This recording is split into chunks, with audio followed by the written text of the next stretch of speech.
معزز سامعین، اصحاب کہف کون تھے اور وہ کتنے 100 برس ایک غار میں سوتے رہے اور پھر جب بیدار ہوئے تو کیا واقعہ پیش آیا؟ ان لوگوں کی تعداد کتنی تھی اور ان کا کتا ان کے ساتھ جنت میں کیوں جائے گا؟ اسی طرح یہودیوں نے آپ صلی اللہ علیہ وسلم سے اصحاب کہف کا کیوں پوچھا تھا اور اللہ تعالیٰ نے ان کے جواب میں اتنا مفصل واقعہ کیوں بیان فرمایا؟ ان سب سوالوں کے جوابات آپ کو آگے چل کر ملیں گے۔ سب سے پہلے آپ یہ جان لیں کہ آپ صلی اللہ علیہ وسلم کے زمانے میں مکہ میں کوئی یہودی عالم نہیں تھا، البتہ مدینہ طیبہ میں یہودی علماء کی ایک بڑی تعداد موجود تھی۔ جب آپ صلی اللہ علیہ وسلم کی نبوت کا آغاز ہوا اور مکہ کے کفار آپ صلی اللہ علیہ وسلم کی آواز کو دبانے کے لیے ہر طرح کے حربے آزما چکے اور انہیں ہر بار سخت ناکامی کا سامنا کرنا پڑا تو اب وہ سخت پریشان ہو گئے۔ چنانچہ انہوں نے طے کیا کہ یہ محمد بھی آسمانی کتاب کی دعوت دیتے ہیں اور یہود بھی آسمانی کتاب کے پیروکار ہیں اور کتب سابقہ یعنی تورات و انجیل کے عالم بھی ہیں، ان سے معلوم کرنا چاہیے کہ وہ ان کے بارے میں کیا کہتے ہیں۔ اس سلسلے میں انہوں نے اپنے 2 آدمی مدینہ طیبہ میں علماء یہود کے پاس بھیجے تاکہ آپ صلی اللہ علیہ وسلم کے بارے میں ان کی رائے معلوم کی جا سکے۔ علماء یہود نے ان کو بتلایا کہ تم لوگ ان سے 3 سوالات کرو، اگر انہوں نے ان کا صحیح جواب دے دیا تو سمجھ لو کہ وہ اللہ کے نبی اور رسول ہیں۔ پھر انہوں نے اپنے 3 سوالات بتائے۔ ان کا سب سے پہلا سوال یہ تھا کہ بہت مدت پہلے جو چند نوجوان اپنی قوم سے جدا ہو گئے تھے وہ کون تھے، کیونکہ ان کی داستان اور ان کا واقعہ اور جو ان کے ساتھ بیتی وہ بہت عجیب و غریب ہے، اس لیے ہمیں اس کے بارے میں ضرور بتائیں۔ دوسرا یہ کہ وہ کون ہے جس نے پوری زمین کا چکر لگایا اور زمین کے مشرق و مغرب تک جا پہنچا، اس کا واقعہ کس طرح سے ہے یہ بھی ہمیں بتائیں۔ اور تیسرا سوال یہ تھا کہ روح کی حقیقت کیا ہے۔ قریش کے نمائندے واپس مکہ سرداران قریش کے پاس پہنچے تو انہوں نے کہا ہم نے محمد کے لیے ایک مشکل چیز تلاش کر لی ہے، اس سے وہ ضرور لاجواب ہو جائیں گے۔ پھر انہوں نے اپنا سارا واقعہ سنایا۔ اس کے بعد وہ رسول اللہ صلی اللہ علیہ وسلم کی خدمت میں پہنچے اور اپنے سوالات آپ کی خدمت میں پیش کی۔ آپ نے فرمایا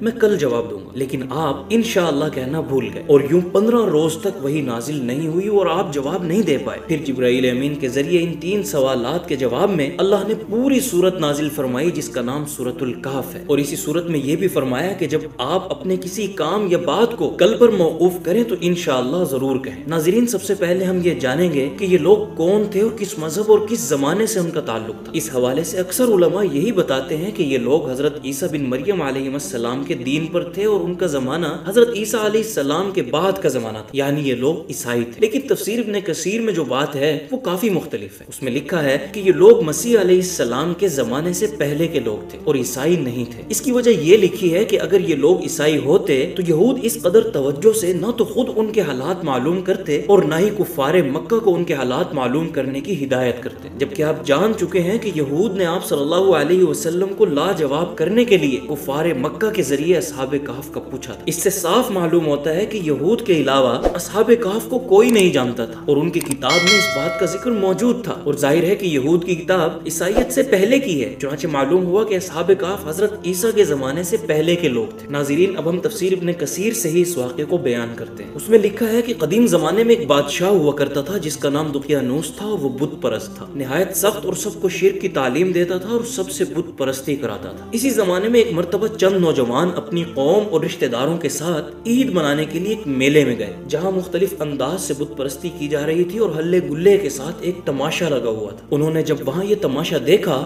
تو ان کے دل میں یہ خیال آیا کہ یہ بت پرستی تو نہایت فضول چیز ہے، عبادتیں اور ذبیحے صرف اللہ کے نام پر ہونے چاہیے جو آسمان و زمین کا خالق و مالک ہے۔ چنانچہ یہ لوگ ایک ایک کر کے وہاں سے سرکنے لگے اور ایک درخت کے نیچے علیحدہ ہو کر بیٹھ تو گئے لیکن ایک دوسرے کو جانتے نہیں تھے۔ اب سب خاموش بیٹھے تھے کہ ایک دانا اور جری نوجوان نے کہا کہ دوستو، کوئی نہ کوئی بات تو ضرور ہے کہ ہم لوگ ایک تفریح کو چھوڑ کر یہاں بیٹھے ہیں۔ میرا تو جی چاہتا ہے کہ ہر شخص کو اپنی قوم کو چھوڑ کر ان سے علیحدہ ہونے کی جو وجہ ہے بتا دینی چاہیے۔ اس پر ایک نے کہا بات یہ ہے کہ مجھے اپنی قوم کی یہ رسم ایک آنکھ نہیں بھائی، جبکہ آسمان و زمین کا اور ہمارا تمہارا خالق صرف اللہ تعالیٰ ہی ہے، تو پھر ہم اس کے سوا دوسرے کی عبادت کیوں کریں؟ یہ سن کر دوسرے نے کہا اللہ کی قسم یہی نفرت مجھے یہاں لائی ہے۔ جب ہر ایک نے یہی وجہ بیان کی تو سب کے دل میں محبت کی ایک لہر دوڑ گئی اور یہ سب روشن خیال موحد آپس میں سچے دوست اور ماں جائے بھائیوں سے بھی زیادہ ایک دوسرے کے خیر خواہ بن گئے اور آپس میں اتحاد و اتفاق ہو گیا۔ اب انہوں نے ایک جگہ مقرر کر لی اور وہاں اللہ کی عبادت کرنے لگے۔ جب بت پرست قوم کو پتہ چلا تو وہ ان سب کو پکڑ کر اس ظالم و مشرک بادشاہ کے پاس لے گئے اور شکایت پیش کی۔ بادشاہ نے جب ان سے پوچھا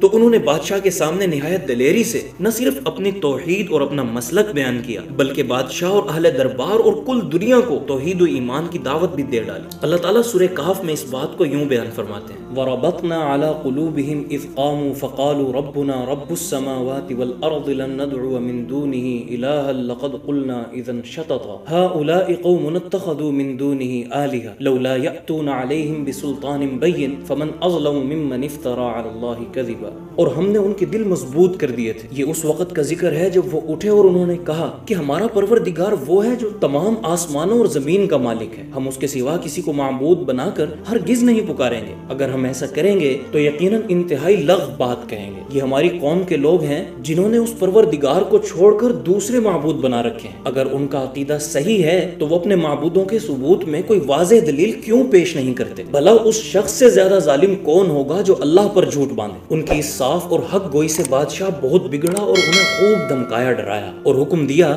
کہ ان کے لباس اتار لو، اور اگر یہ باز نہیں آتے تو میں انہیں سخت سزا دوں گا۔ اور پھر ان سے کہا میں تمہیں ابھی قتل نہیں کرتا تاکہ تمہیں غور کرنے کا موقع مل جائے، اور اگر تم اس مہلت کے بعد بھی اپنی قوم کے مذہب پر نہیں آتے تو تمہیں قتل کر دیا جائے گا۔ اس مہلت نے ان نوجوانوں کے لیے راہ فرار کھول دی اور وہ آنکھ بچا کر اپنی قوم سے بچ کر دور نکلنے میں کامیاب ہو گئے اور ایک غار میں چھپ کر جا بیٹھے۔ اس سارے واقعے میں ایک نوجوان کا کتا بھی اس کے ساتھ تھا، وہ بھی ان کے ساتھ اس غار میں چلا گیا۔ بادشاہ اور قوم کو جب ان کے فرار ہونے کا علم ہوا تو انہوں نے ہر جگہ ان کو تلاش کیا، مگر ان کا کچھ نہیں پتہ چل سکا کہ وہ کہاں گئے۔ بالآخر بادشاہ مایوس ہو کر بیٹھ گیا۔ ادھر اللہ تعالیٰ نے ان نوجوانوں پر جو غار میں بیٹھے تھے ایک طویل نیند طاری کر دی، اور وہ 309 برس تک اسی غار میں بغیر کسی کھائے پیے سوتے رہے اور کسی کو ان کے ٹھکانے کی خبر تک نہیں ہو سکی۔ اللہ تعالیٰ قرآن مجید میں اس غار کے محل وقوع پر بات کرتے ہوئے فرماتے ہیں وَتَرَى الشَّمْسَ إِذَا طَلَعَتْ تَزَاوَرُ عَنْ كَهْفِهِمْ ذَاتَ الْيَمِينِ وَإِذَا غَرَبَتْ تَقْرِضُهُمْ ذَاتَ الشِّمَالِ وَهُمْ فِي فَجْوَةٍ مِّنْهُ ذَلِكَ مِنْ آيَاتِ اللَّهِ مَن يَهْدِ اللَّهُ فَهُوَ الْمُهْتَدِ وَمَن يُضْلِلْ فَلَن تَجِدَ لَهُ وَلِيًّا مُرْشِدًا۔ یعنی وہ غار ایسا تھا کہ تم سورج کو نکلتے وقت دیکھتے تو وہ ان کے غار سے دائیں طرف ہٹ کر نکل جاتا، اور جب غروب ہوتا تو ان سے بائیں طرف کترا کر چلا جاتا، اور وہ اس غار کے ایک کشادہ حصے میں سوئے ہوئے تھے۔